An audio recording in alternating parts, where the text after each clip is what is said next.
Amigos, muy buenas noches. Aquí nos encontramos con Alejandro Hola, buenas noches, Carrega, doctor. Buenas noches a para todos. estar con ustedes en nuestro programa de Verdades Divinas.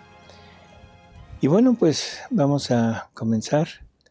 Creo que el día de hoy va a ser un poco, ¿cómo diríamos?, denso. ¿Sí? Sí, Vamos a ver muchas preguntas. qué sorpresa nos deparan nuestros amables oyentes o videntes. Sí, va. A ver, Dice empezamos. Maga, estoy tratando de vivir en divina voluntad, pero en mi familia hay un hermano que se está aprovechando de muchas situaciones económicas y está siendo injusto con los demás. No sé si debo hablar para tratar de que haya justicia o quedarme callada. ¿Qué querrá la divina voluntad de mí?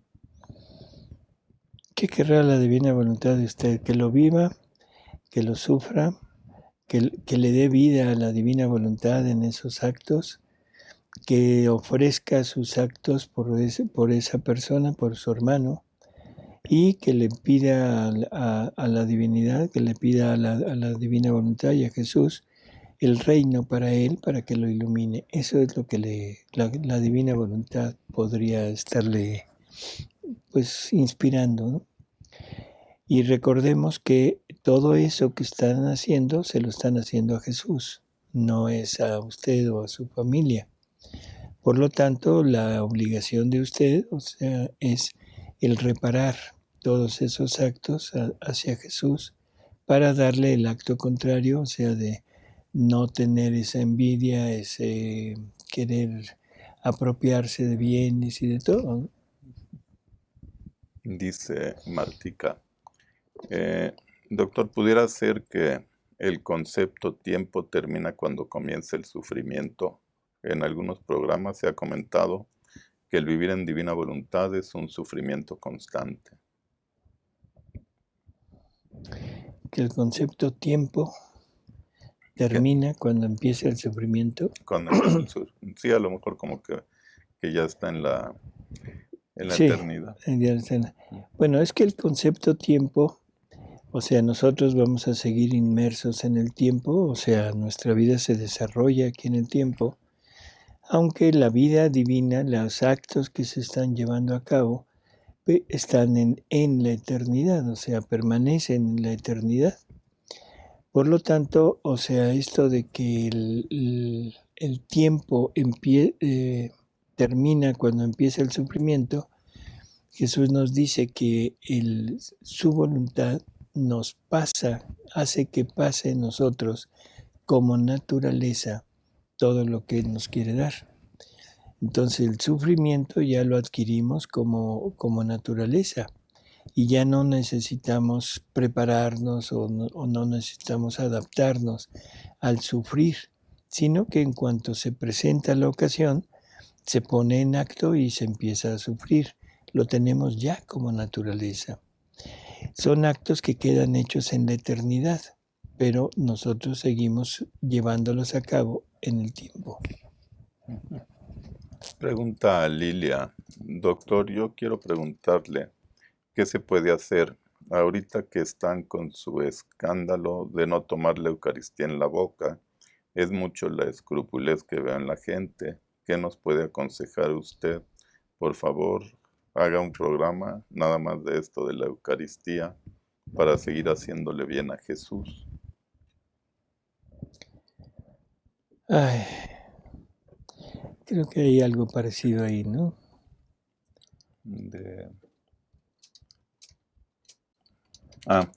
Mirna dice, ¿cómo en divina voluntad podemos tomar el hecho de recibir la hostia en la mano? ¿Debemos hacerlo por obediencia a la iglesia?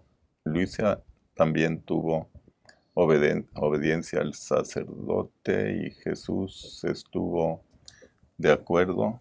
Yo me fundo en su divino querer y así lo recibo, pidiendo que lave mis manos con su sangre y la de todos y reparo por cualquier sacrilegio que se pueda hacer. No quiero quedarme sin recibirlo. ¿Estoy bien?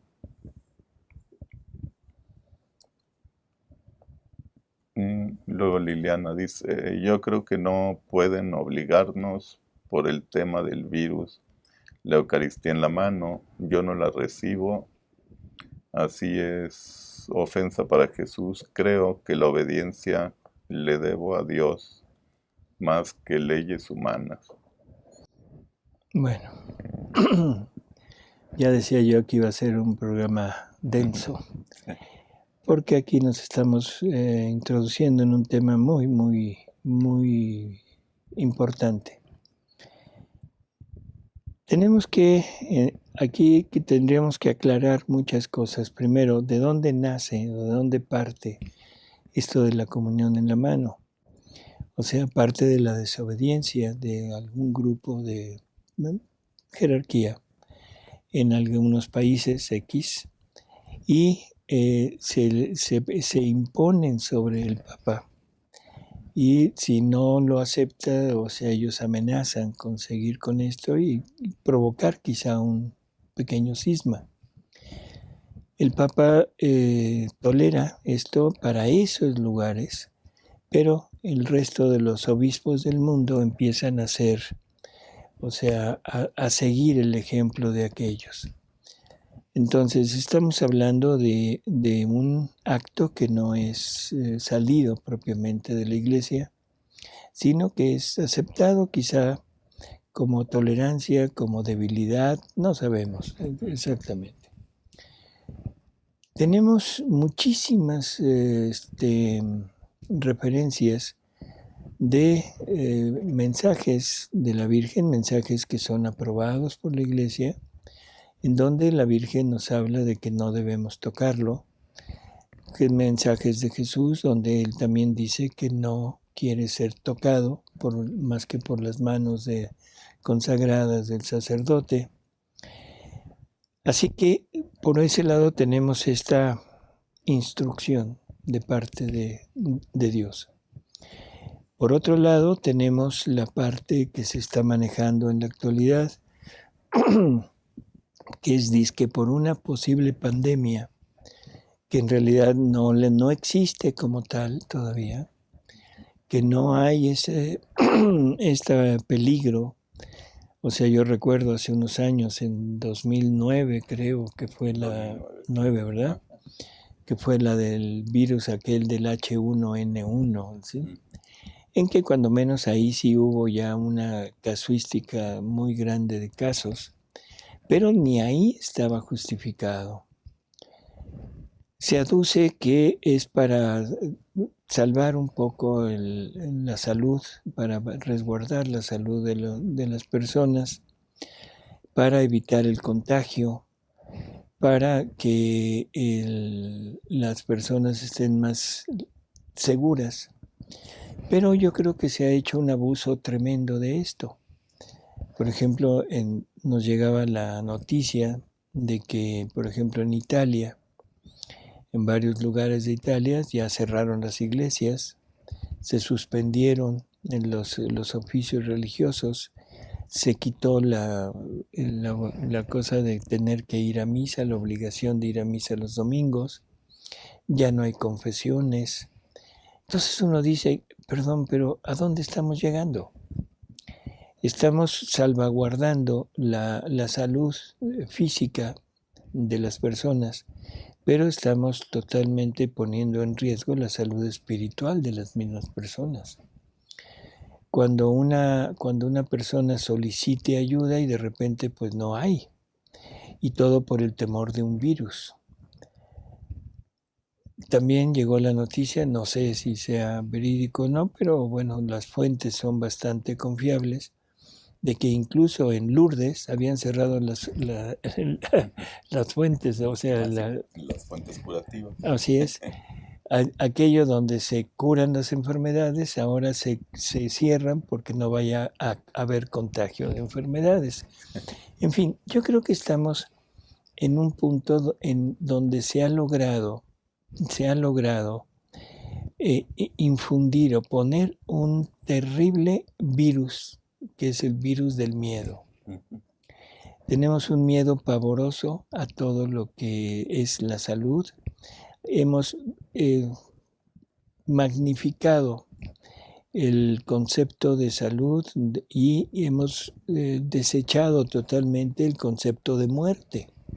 O sea, la muerte ahora significa una cosa tremenda, atroz, cuando que en realidad estamos pues destinados todos a llegar a ese punto y que no tenemos todavía la seguridad de que esto sea, como dicen, una pandemia. No, y además no se están cerrando otras cosas.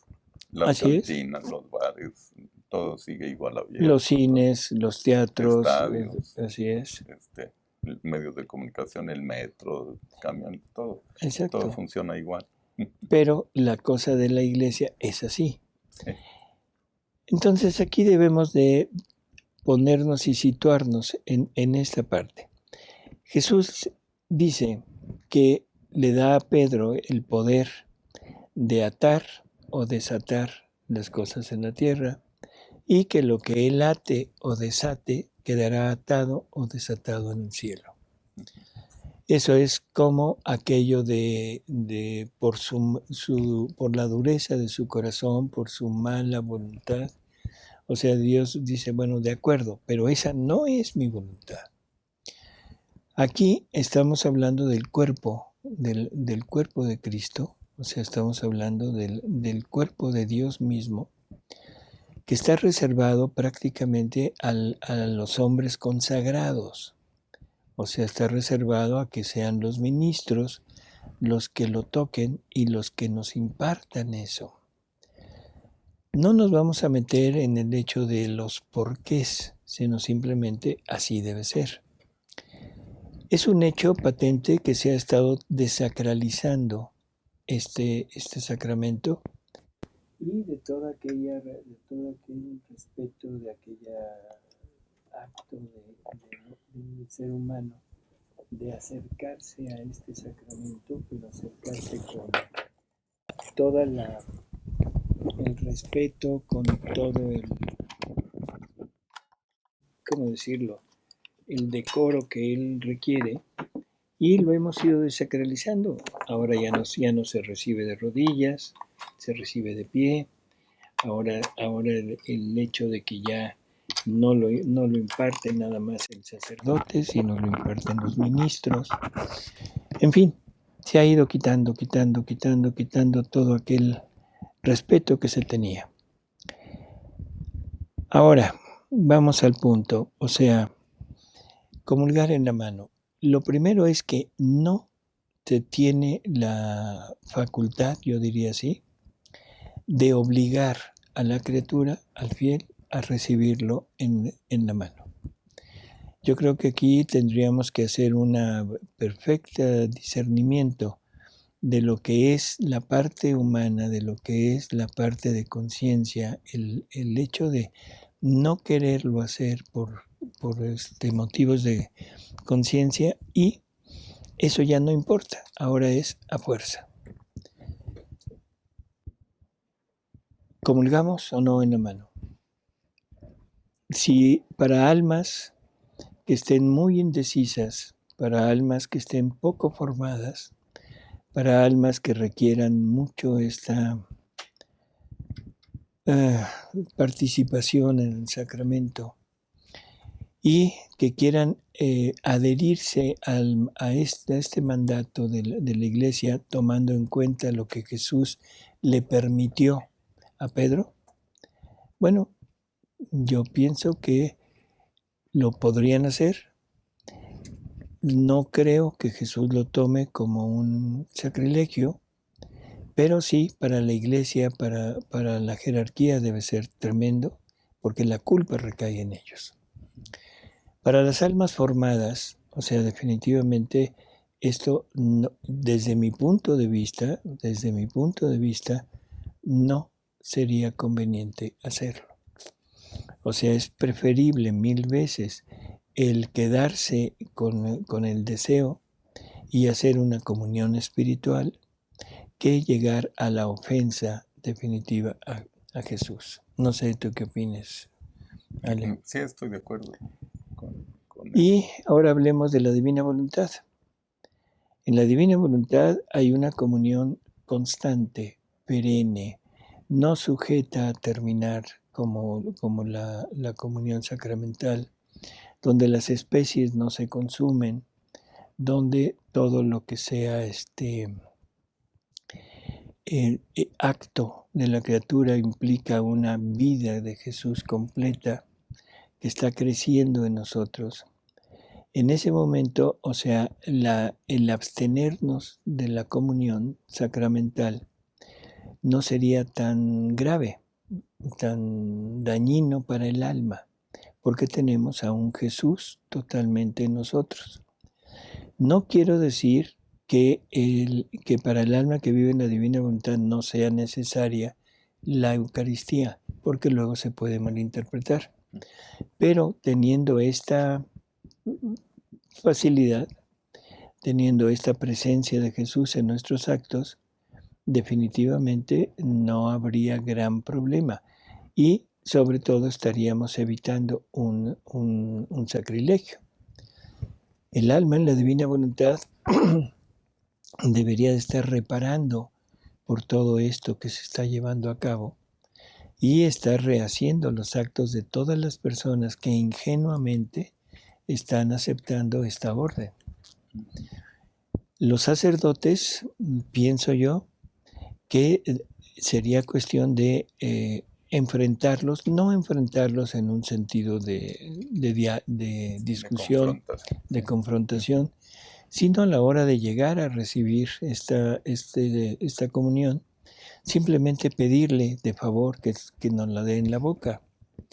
Si no quiere, bueno, pues se le agradece y se da uno la media vuelta y no la recibe. Y eso le haría patente al sacerdote que todavía existe ese celo por el sacramento, pero tal y como debe ser, y probablemente lo mueva un poco a aceptar, darlo en la boca a aquellas personas que lo quieran hacer así. Entonces, ¿el alma que vive en la divina voluntad debe comulgar en la mano? No. Tiene una comunión constante, perenne, no está sujeta a nada, no está sujeta si el sacerdote lo quiere o no lo quiere dar, se da continuamente, así que no tenemos ese problema. El alma que no vive en la divina voluntad, que no conoce esto, pero que tiene su fe bien firme, que ama a Jesús, que respeta el sacramento, tampoco debería de hacerlo, o sea, poniendo en primer lugar el decoro de Jesús y lo que Él quiere recibir. Y para aquellas almas, vuelvo a repetir, que son realmente buenas, que tienen una fe muy sencilla y que se afilian o se apegan a lo que la Iglesia les manda, bueno, yo pienso que no sería una mala acción. ¿Seguiría siendo un sacrilegio? Sí, pero no se le achacaría a esa alma, porque estaría uniéndose a la voluntad divina. A la obediencia de la Iglesia. Recordemos que la obediencia nunca debe estar privada de inteligencia. Ese es otro punto que es importante. No nos pueden estar ordenando algo que sabemos que está en contra de lo que nosotros creemos o en contra de lo que Jesús quiere. No es en ningún momento aceptable obedecer al hombre y poniendo la obediencia al hombre por encima de la obediencia a Dios. Así que yo creo que es el punto y que cada quien tiene su conciencia, cada quien decide, pero bajo la premisa de que recibir a Jesús en la mano es una ofensa y, según nos han dicho, una ofensa gravísima a Jesús. No sé si tengas alguna otra cosa, Lele. No, yo creo que tu explicación ya fue muy completa. A ver, otra. Dice Alicia, cuando uno está intentando vivir en la divina voluntad y al pasar el tiempo se vive algo extraordinario, no lo platico aquí porque es largo, ¿se le puede participar al sacerdote? Si es como en sacramento de la penitencia, sí. Dice Jesús que ahí el sacramento es lo que sostiene toda esa acción de Jesús en el alma. Si no es en el sacramento, entonces definitivamente el alma pierde el ímpetu de seguir adelante. Perdón, pero me voy a regresar un poco. Quiero leer una pequeña lectura del Libro del Cielo sobre algo de esto de la comunión en la mano. No es exacto, pero tiene mucho parecido. Es del libro 7, la lectura 57, de octubre 20 de 1906. Perdón, pero ya estoy muy, muy ronco. ¿No la quieres leer, Ale, por favor? Dice Luisa, encontrándome fuera de mí misma, me he encontrado dentro de una iglesia, en el cual había mucha gente asistiendo a las funciones sagradas. En ese momento, parecía que por autoridad del gobierno entraban otras personas a profanar el lugar santo, quien bailaba, quien violentaba, y quien metía mano al Santísimo y a los sacerdotes. Yo al ver esto lloraba y rogaba, diciendo al Señor, no permitas que lleguen a esto, a profanar vuestros sagrados templos, porque quién sabe cuántos castigos tremendos descargarás sobre tus criaturas por estos horrendos pecados. Mientras esto decía, me ha dicho. Si nos fijamos, o sea, lo que está diciendo, meterle mano al Santísimo Sacramento. ¿Sí? O sea, creo que es más o menos algo similar. Seguimos. Dice, hija mía, la causa de todos estos enormes delitos han sido los pecados de los sacerdotes, porque un pecado es causa y castigo de hacer caer en otros pecados. Primero, me lo han profanado ellos ocultamente, mi santo templo con las misas sacrílegas, con mezclar los actos impuros en la administración de los sacramentos, y han llegado, bajo el aspecto de cosas santas, no solo a profanar mis templos de piedra, sino a profanar y a violentar mis templos vivos, que son las almas, y a profanar mi mismo cuerpo. De todo esto, los seglares han tenido un indicio, y no viendo en ellos la luz necesaria para su camino, es más, no han encontrado otra cosa en ellos que tinieblas. Han quedado tan obscurecidos que han perdido la bella luz de la fe, y sin luz no es de asombrarse que lleguen a tan graves excesos.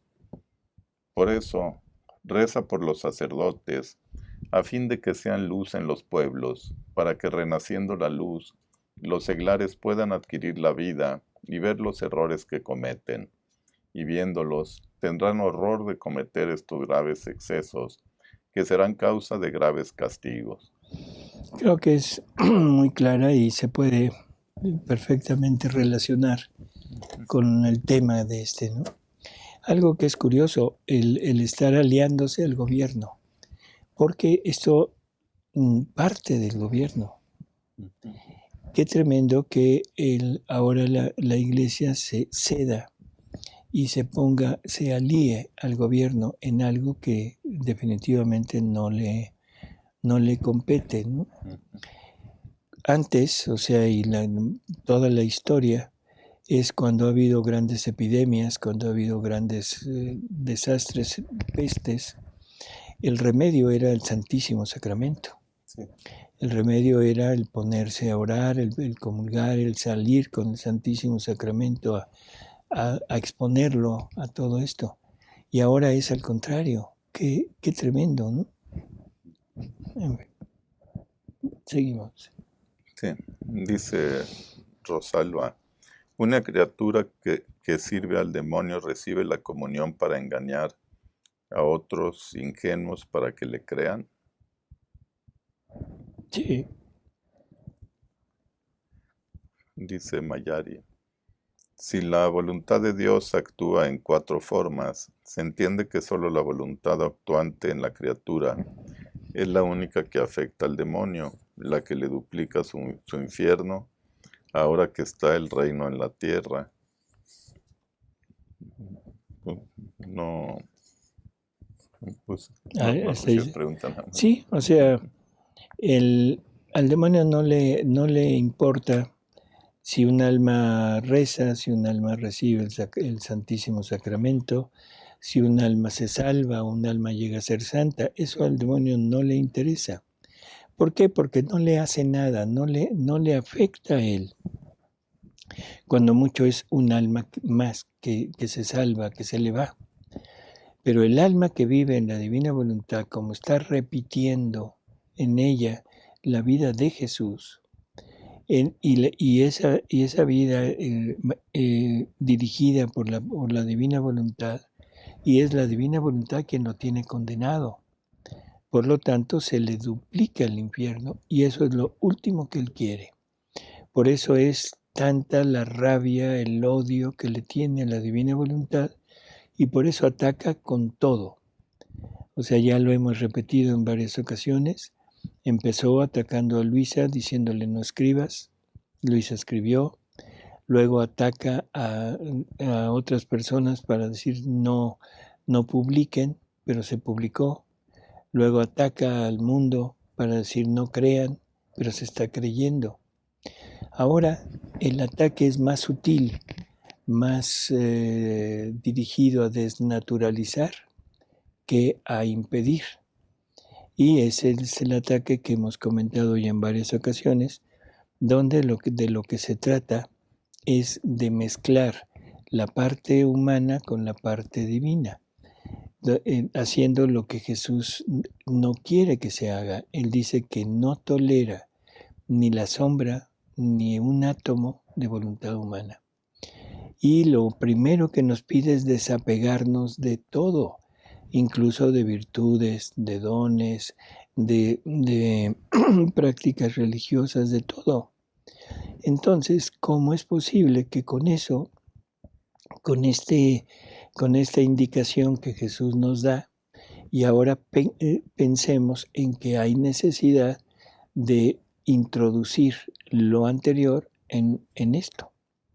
Me voy a referir a algo que necesito decirlo porque me han llegado muchas comunicaciones de esto, en donde se está recomendando ayunos de 40 días a pan y agua. Y definitivamente diciendo que es porque Luisa ayunó 60 años, o sea, alimentándose nada más de la Eucaristía.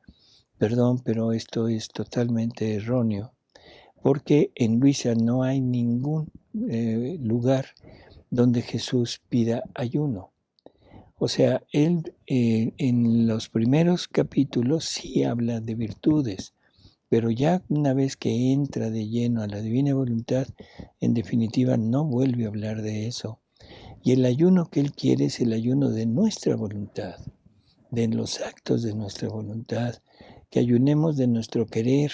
Ese es el acto que él quiere, no el acto de abstenerse de alimento. Así que ese es el ataque que hay el demonio ahorita y que está haciendo estragos muy fuertes en grupos grandes de personas que estaban muy ya interesadas en la divina voluntad, pero que de repente con todo esto como que ya no saben exactamente qué hacer, ¿no? Mezclan todo. Así es. Dice Betty, mi pregunta es cómo vivir en la divina voluntad si veo a personas que supuestamente viven en la divina voluntad y oran, pero siguen criticando, juzgando y hablando mal del prójimo. La verdad, cuando leo el Evangelio, clamo al Espíritu Santo para que me ilumine en este caminar. Esto es algo que es también una preocupación que tenemos en la actualidad y que estamos trabajando, o sea, Alejandro y el equipo, en tratar de llevar todo este conocimiento, pero no al llevarlo como un conocimiento, como una verdad. Estamos muy interesados en que esto se llegue a ser como vida, porque la divina voluntad como conocimiento no tiene ningún efecto, no tiene ningún beneficio. Entonces, ahora lo que estamos tratando de hacer es, todas las reuniones que vamos a hacer de aquí en adelante serán con esta finalidad de hacerlo vida, lo que ya conocemos, y no seguir adelante en el conocimiento hasta que no tengamos como vida todo lo anterior. Así que no se preocupe, esto es relativamente no diría yo lo normal, sino lo frecuente, que no entendemos todavía qué es vivir en la divina voluntad y lo tomamos de una manera muy, muy light, o sea que con decir vivo en la divina voluntad ya con eso está hecho. Pero el primer signo para saber que no vivimos, que no es real, es que seguimos siendo los mismos de siempre. Dice Leticia, nosotros decimos en la iglesia, Señor, ten piedad de nosotros. Y usted comentó que nuestro Señor ha de decir, tengan ustedes piedad de mí, dejen de pecar y bájenme de aquí. Y meditando la hora de la pasión en donde nuestro Señor es desclavado de la cruz, fue curiosamente Juan, lo veo muy claro, Juan no pecó, por eso fue el más amado por nuestro Señor. ¿Estoy bien? Sí, o sea, esto que dijimos, o sea, en un plan de, en serio, en alguna ocasión Luisa le pregunta a Jesús que tu misericordia no es para mí. Y entonces Jesús le contesta, ¿qué misericordia quieres que te dé? Ya te la di toda. Si tuviera que darte misericordia, tendría que hacerte un hurto para después dártela nuevamente. ¿Qué quiere decir? Todo nos ha dado. Cuando nosotros vemos un crucifijo, o sea, lo vemos destrozado, con los brazos abiertos en cruz, o sea, los brazos que no pueden rechazar a nadie, está esperando a todos para acogerlos con él, pero el que está clavado es él, y está clavado por nuestras culpas, por nuestros pecados. Yo llego a pedirle misericordia y lo veo y digo, bueno, ¿qué más misericordia quiero que lo que estoy viendo? Que lo que estoy conociendo de lo que él sufrió. ¿Qué mayor misericordia quiero? Y él sí nos podría decir, tú ten misericordia de mí, porque tú me tienes clavado y tú me puedes desclavar. Apiádate de mí y desclávame. ¿Cómo? No pecando. Dice Mirna, si yo aún me llego a inquietar por mis problemas, aunque intento no hacerlo, eso quiere decir que aún no vivo en la divina voluntad, pero sí estoy haciendo actos en lo que logro hacer vida en la divina voluntad. Sí, el hacer actos es relativamente sencillo. O sea, ahí sí basta el deseo de la criatura. Bueno, primero el conocimiento, luego el deseo de unir sus actos a los actos del fiat divino. Y en ese momento, dice Jesús, en ese momento todo está hecho. También nos dice que al principio Él nos va prestando su voluntad para ir actuando poco a poco. Hacemos unos actos y luego nos la retira, luego nos la vuelve a prestar, para irnos acostumbrando a vivir con ella. Así que esto que dice pues es muy lógico. O sea, mientras está en ese periodo de préstamo, usted hace actos divinos, sí, pero después cuando se la retira, se queda nuevamente con su voluntad. Pero esos actos que usted hizo, le van a hacer fuerza para que cada vez vaya queriendo permanecer más tiempo en esta divina voluntad.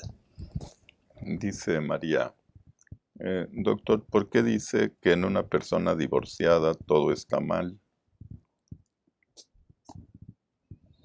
¿Todo está mal? Así dice ella. En una persona divorciada, o sea, primero hay que distinguir. Si una persona se divorcia, bueno, se separa, que se entienda perfectamente. El divorcio es civil.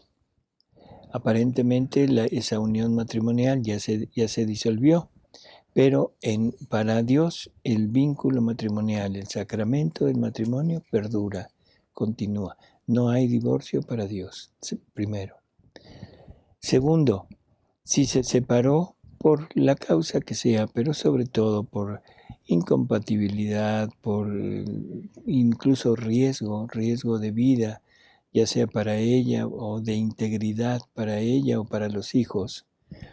Personas muy violentas, personas que atacan o personas que están en contra totalmente de la fe de la persona que es agredida.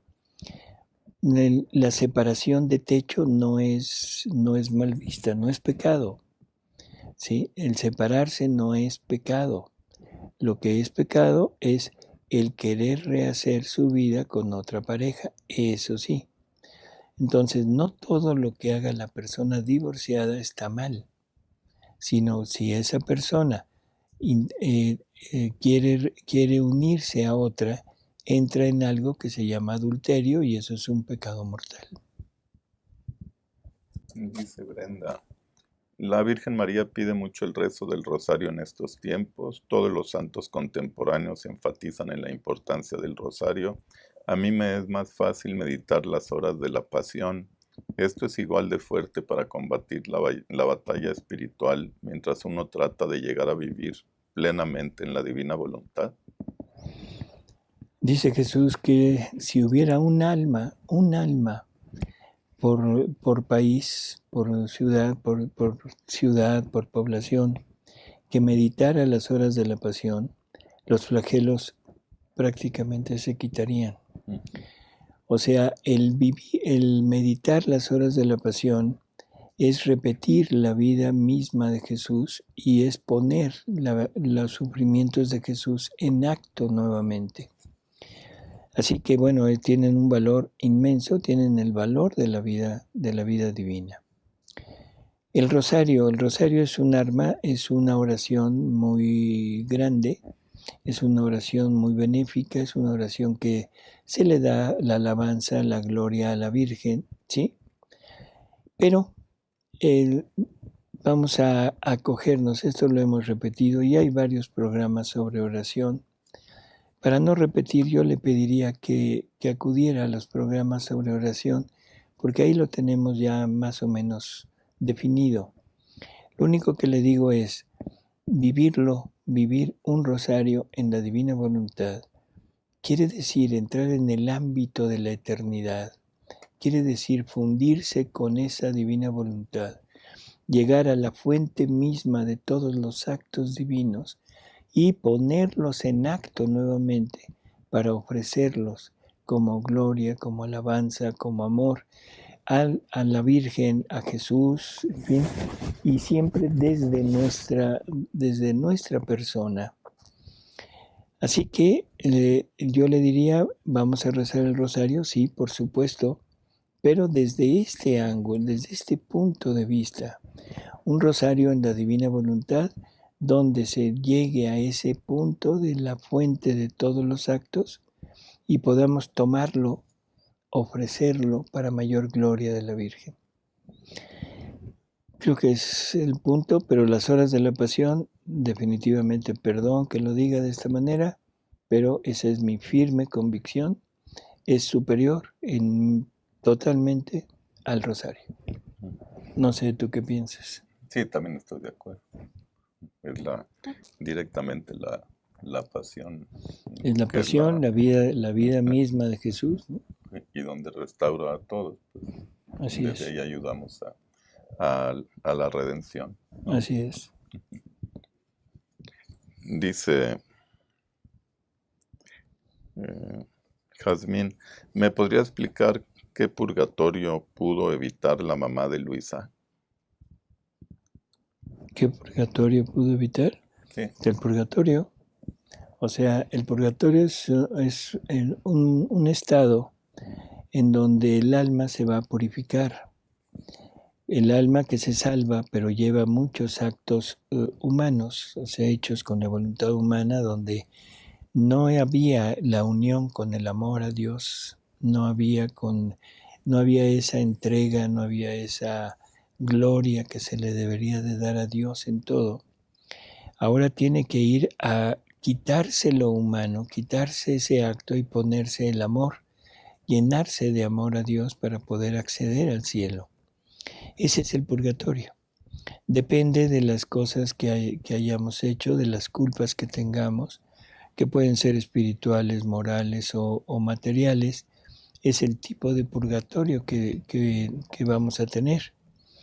Pero es un solo purgatorio con diferentes niveles, o sea, dependiendo de las culpas que cada uno tenga y el tiempo que tarde en salir de ese purgatorio, en llenarse de amor, dependerá de muchas cosas. Dependerá de su disposición, de ese acceder a decir que Dios es merecedor de la gloria y del amor que él defraudó. Dependerá de los canales que tenga de comunicación con las criaturas para que le lleguen sufragios, en fin, de muchas cosas. Cuando la mamá de Valtorta muere, digo de Valtorta, de Luisa, perdón. O sea, la mamá de Luisa lo que hace es, Luisa sufre todo lo que la mamá tenía que sufrir y evita ese purgatorio. Y Jesús se la hace ver, se la deja ver, que ahora ella está, pero está en la humanidad, en el cielo de la humanidad de Jesús. ¿Qué quiere decir eso? Quiere decir que primero tiene que conocer totalmente a Jesús, llegar al pleno conocimiento de Él, tomar esa semejanza con Él, para después pasar al cielo de la divinidad. O sea, dice Luisa, estoy muy contenta de ver que mi mamá no pasó por ningún otro purgatorio.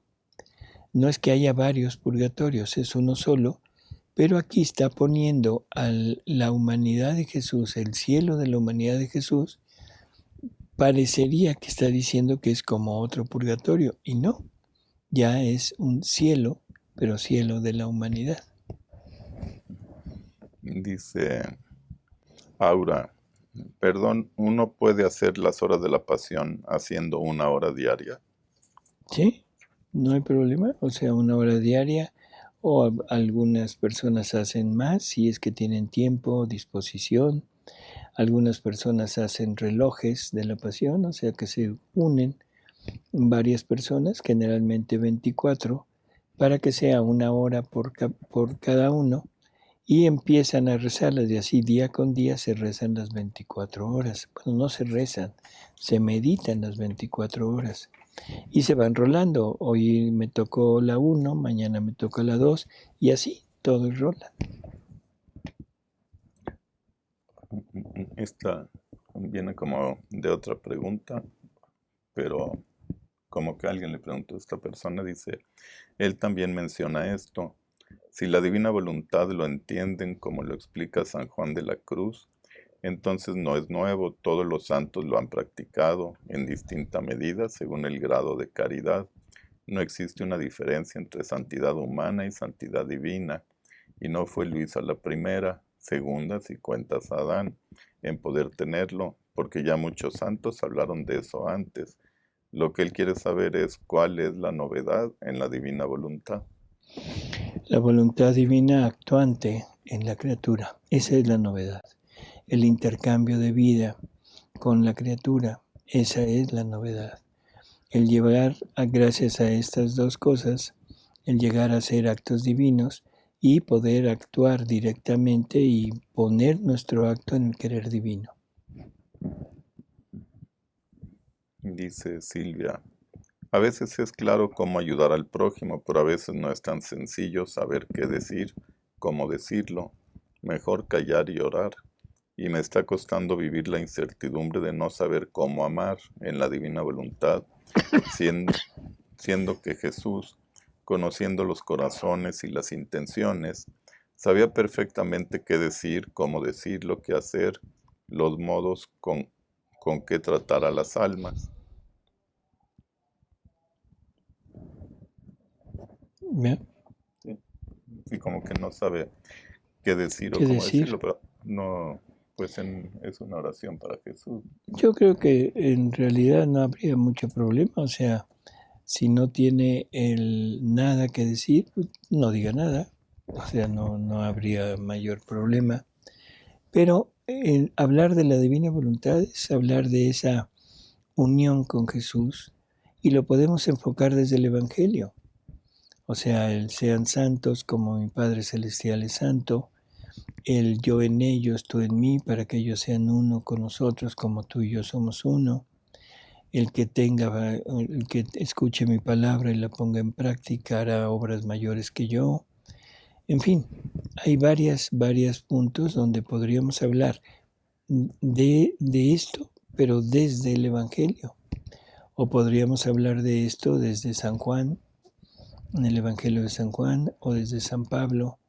En fin, yo creo que no es necesario el saber hablar de la divina voluntad. En la divina voluntad, el hablar de ella, la mejor forma de hablar es decir prácticamente las mismas palabras que dice Jesús. O sea, si que tuviéramos el recuerdo de las palabras tal y como Él las menciona. Y eso es de una gran ayuda y de una gran fuerza hacia las almas. Y así es. Y si no, bueno, a como usted pueda, y si no puede, pues vuelvo a repetir, mejor callar o hablar, pero hablar desde el punto de vista de Evangelio. Dice Manuel, quiero entender que entonces no es correcto escuchar los audios o ver los videos que pasan en YouTube de las horas de la pasión mientras estás trabajando, por ejemplo, porque no se podría meditar debidamente en todo lo que sufrió, padeció y reparó Jesús, ¿no es así? Yo pienso exactamente igual, o sea, no se trata de poner música de fondo, porque eso es lo que sería cuando está uno ocupado en alguna otra labor, el poner estos audios o estos videos, en definitiva no aprovechan, porque no está uno totalmente sumergido en lo que se está oyendo. Yo creo que es mejor, mil veces mejor dedicarle, no sé, unos minutos, 10, 15, 20 minutos en la noche o en la mañana, a la hora que usted tenga tiempo, pero que no esté ocupado. Porque si no, volvemos al punto. Toda la oración que se está haciendo no se queda más que como una recitación, si es que es oración, y es una recitación automática porque estamos prácticamente ocupados en otra cosa, o estamos oyendo, pero es como música de fondo que ni siquiera le estamos poniendo atención porque nuestra atención está puesta en lo que estamos haciendo. Dice Rosario, en el Apocalipsis habla de un librito, ¿será este? Bueno, se ha considerado que sí, es el libro que tenía el ángel en la mano, ese ángel que estaba con un pie en el mar y otro en la tierra. Y le dice Jesús a Juan, ve y toma ese libro, cómetelo, te sabrá dulce como la miel en los labios, pero te amargará las entrañas. Cuando nosotros empezamos a conocer este libro, es dulce como la miel, o sea, realmente es algo muy agradable, pero al mismo tiempo es algo que nos amarga por ver todo lo que Jesús ha hecho por nosotros, todo lo que Dios ha realizado, todo el plan de Dios con nosotros, y nos amarga muchísimo al ver la realidad tanto del mundo como de nosotros mismos, ¿no? Voy a poner un pequeño ejemplo porque en verdad a mí en lo personal me hace temblar, ¿no? Cuando uno sabe de alguien que abusa de un niño, maltratándolo, pegándole, quemándolo, golpeándolo, en fin, y que llega a matarlo de a golpes, y que no es otra cosa, que no es otra persona sino la mamá y el novio de la mamá, o el esposo, en fin, como le quieran llamar. En verdad uno se siente terrible de ver hasta dónde ha llegado el ser humano en esa caída, ¿no? En esa caída en donde prácticamente ya no hay fondo, y ver lo que Dios tenía preparado para nosotros, lo que Dios quería, ver la horrible sufrimiento que le estamos provocando a Jesús con todos nuestros actos. Jesús en el Evangelio dice que si alguno escandaliza a uno de estos niños, más le valiera amarrarse una cuerda, una piedra de molino y arrojarse a un pozo. ¿Qué dirá de estas personas? ¿Qué dirá de una persona que abusa de niños? Y abuso ya no de ese tipo de golpes, de agresión física, sino que abusa carnalmente de él, simplemente para satisfacer su propia animalidad. Qué tremendo, ¿no? Y conociendo esto, dice uno, es que es increíble. ¿Cómo llegamos a eso? ¿Verdad? ¿Cómo llegamos a eso? En verdad no es fácil poderlo, no sé, aguantar, tolerar, entender, ¿no? Dice Marta, doctor, si entendí en la lectura 1474, Luisa sería como el caos donde inició la creación, y en ella Jesús puso el orden, y al absolverla fue como cuando dijo, todo me quedó muy bien. Y Luisa, a diferencia de Adán, que nos heredó el pecado, nos hereda la absolución. Entonces, de manera definitiva, estaría instalado el reino de Dios en la tierra. O sea, con eso, con Luisa, sí, el reino de Dios está instaurado en la tierra. Uh-huh. O sea, ahora ella ya tiene el reino y de ella va a salir toda la enseñanza para que nosotros podamos acceder también a ese reino. Esto es lo que Adán no hizo. Adán no llegó a ese punto y por eso tuvo que venir la redención primero y después otra vez el intentar el reino de la divina voluntad que se logra con Luisa. Alan hace un comentario del programa que se hizo de los obstáculos para vivir en la divina voluntad. Está un poco largo, pero dice, a mí me obstaculiza mi minuciosidad, ya que si noto una diferencia, aunque sea mínima, entre la Biblia, el Libro de Cielo, la Reina del Cielo, las 24 horas y la obra de María Valtorta, me parece que alguna de las obras no puede estar en lo correcto, y eso me hace dudar de todo.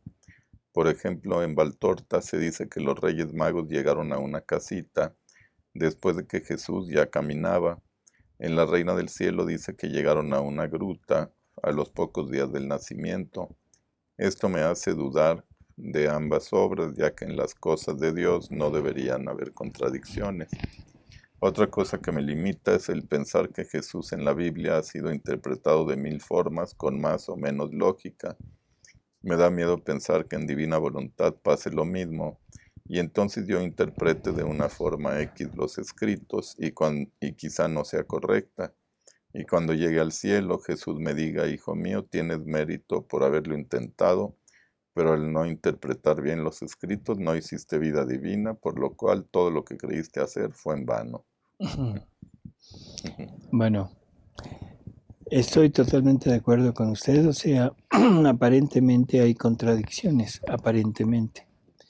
Pero hay que valorarlo desde este punto de vista.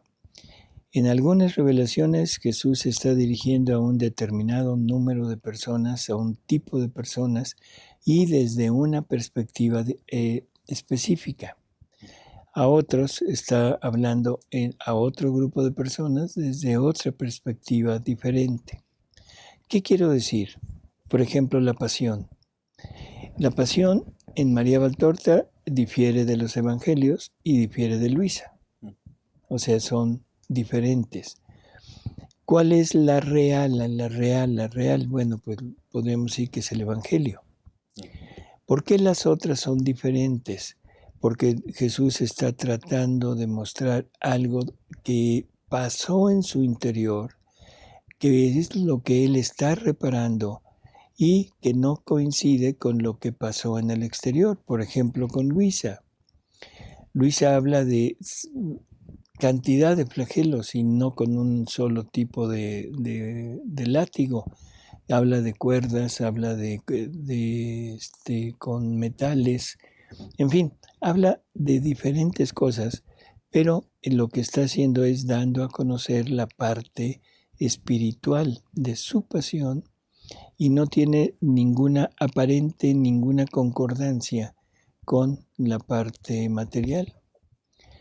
Entonces yo creo que esto no nos debería de desanimar, sino al contrario, nos debería decir, bueno, a ver, esto a quién está dirigido, cómo está dirigido, qué es lo que Jesús está queriendo manifestar en esto. Yo le podría decir que la obra de María Valtorta y la obra de Luisa van prácticamente a la par. Y en la obra de María Valtorta comparada con el Evangelio, ahora yo le diría, sin María Valtorta el Evangelio no se entiende.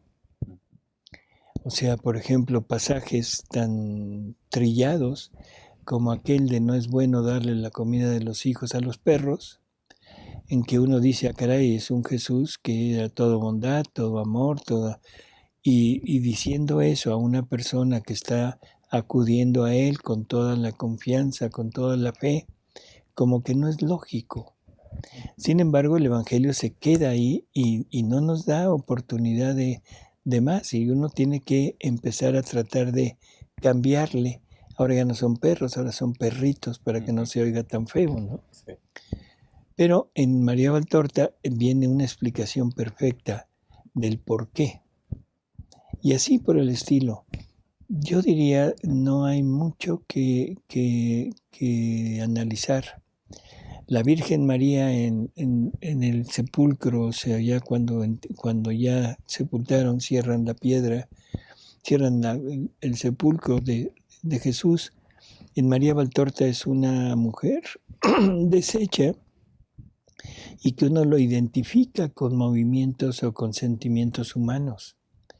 En Luisa es una mujer deshecha, pero toda desde el punto de vista espiritual, donde hay otra forma de actuar, otra forma de resolver el problema y donde vamos uniendo uno y otro para entender que tanto la parte material, la parte humana, como la parte espiritual y divina, tienen que estar unidas.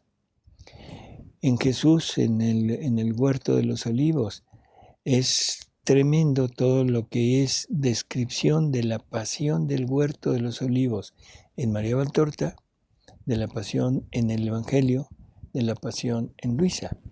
Son tres cosas distintas, pero no es que sean diferentes o se contradigan. Son los tres aspectos de la misma pasión, pero visto con una lupa diferente. Yo le diría, no tenga ese tipo de minuciosidad y trate de ver las cosas más abiertamente, más ampliamente, y no se detenga en cositas, en minucias, que después se le van a ir aclarando poco a poco. Dice Nena, cuando nuestro Señor Jesús le promete a Luisa que por cada palabra Él le daría un alma, ¿se refería solo a las almas del purgatorio? Bueno, ahora sí me la puso muy difícil. Puede ser almas que salen del purgatorio o almas que logran salvarse por medio de estas horas. Hay una lectura muy precisa, no recuerdo ahorita el número, pero en donde Jesús le dice a Luisa que si algún alma llega a salvarse, será única y exclusivamente por los actos de las criaturas hechos en la divina voluntad. Así que lo más probable es que sea de los dos, tanto del alma del purgatorio como almas que quizá iban en camino a la perdición, pero con el ejercicio de las horas se pudieron corregir. Dice Refugio, ¿se podrá vivir una madre en paz viendo a su hija en droga y un mundo oscuro como rock metálico y fornicando, y la madre pidiendo a Dios misericordia y salvación, y que mejor se la lleve antes que siga ofendiéndolo. Vivirlo en paz lo dudo muchísimo, no es posible. Aquí hay algo que es importante, necesitamos confiarnos totalmente en Dios, necesitamos entregarnos plenamente a Él para hacerle fuerza, para que sea Él el que actúe en esta persona y logre una conversión.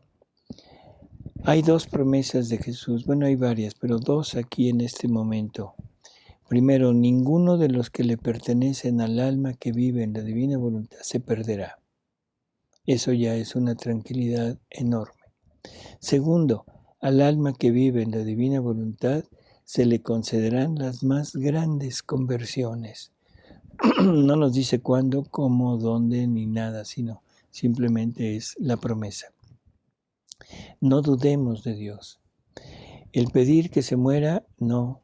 Dios concede larga vida, sobre todo a las personas que están en ese estado, porque dice que Él le concede larga vida para que tengan tiempo de convertirse. Doloroso para usted, totalmente, pero no lo tome como propio nada más, porque eso que su hija hace, se lo está haciendo a Jesús. Y Jesús, usted debe tomarlo como que Jesús le está compartiendo todos esos sufrimientos que su hija le da a él, para que ahora usted le dé lo contrario, lo repare y rehaga los actos de su hija.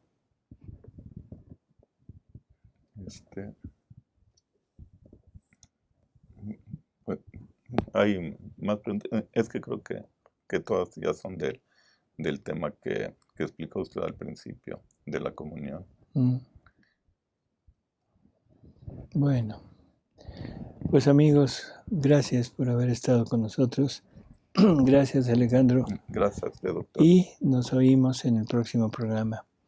Y adelante con este problema que tenemos ahora en la actualidad, que cada quien decida, como un consejo muy personal, no acepten la comunión en la mano. Reparen, vivan en la divina voluntad si es que ya están en este camino, y eso es una comunión perenne que nadie nos puede quitar. Si no, es una comunión espiritual y Dios la tomará como mucho mejor que si hubiéramos comulgado en la mano, que es un acto de ofensa a Jesús. Hasta luego, amigos. Hasta luego, muchas gracias por sus saludos y comentarios, y las preguntas que se quedaron las leemos el jueves. El jueves no. No, el jueves no. El lunes. El lunes el miércoles. O el miércoles, es que lo sumé yo. Por eso me dio. Bueno, nos vemos el jueves. Olvídenlo. Hasta luego, amigos. Hasta luego el lunes.